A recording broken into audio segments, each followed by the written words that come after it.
کبھی اس کو نظر انداز نہ کرو جو تمہاری پرواہ کرتا ہے، ورنہ کسی دن تمہیں احساس ہوگا کہ پتھر جمع کرتے کرتے تم نے ہیرا گنوا دیا۔ یہ دنیا بھی کتنی عجیب ہے، ایماندار کو بے وقوف، بے ایمان کو عقل مند اور بے حیا کو خوبصورت کہتی ہے۔ خواہشات اپنی مرضی سے اٹھایا ہوا بوجھ ہیں، اگر اپنی پرواز بلند رکھنی ہے تو اپنا بوجھ ہلکا رکھیں۔ لوگوں کے ڈر سے، حق بات کہنے سے نہ رکو، کیونکہ اللہ کے سوا نہ کوئی موت کو قریب لا سکتا ہے اور نہ کوئی رزق کو دور کر سکتا ہے۔ خوشی میں جشن سے بہتر شکر ہے اور غم میں سوگ سے بہتر صبر ہے۔ مشکل وقت دنیا کا سب سے بڑا جادوگر ہے، جو ایک لمحے میں آپ کے چاہنے والوں کے چہروں سے نقاب ہٹا دیتا ہے۔ لوگوں کی اصلیت سامنے آ جانا بھی اللہ تعالیٰ کی بہت بڑی نعمت ہے۔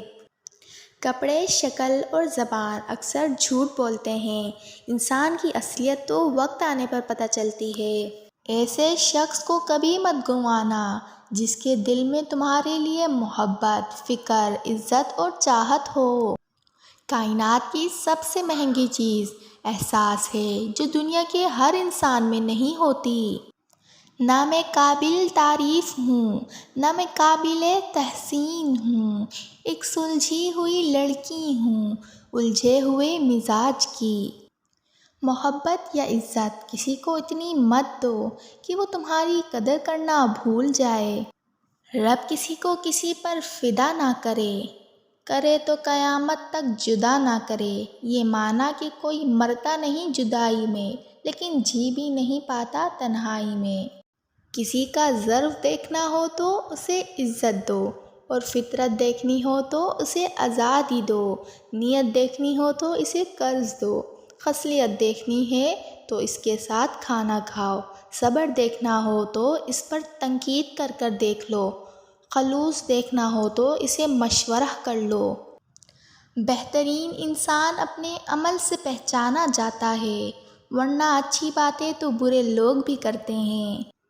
اللہ تعالیٰ کی دی گئی ڈھیل کو اپنی چالاکیاں مت سمجھو، وہ جب رسی کھینچتا ہے تو انسان منہ کے بل گرتا ہے۔ پیٹھ پیچھے آپ کی بات چلے تو گھبرانا مت، کیونکہ بات انہی کی ہوتی ہے جن میں کوئی بات ہوتی ہے۔ لوگ اپنی بوریت دور کرنے کے لیے اگر آپ سے رشتہ رکھیں تو اسے محبت سمجھنے کی غلطی نہ کیجیے۔ کس کس کو راضی کرو گے؟ بس ایک رب کو راضی کر لو، سارے مسئلے حل ہو جائیں گے۔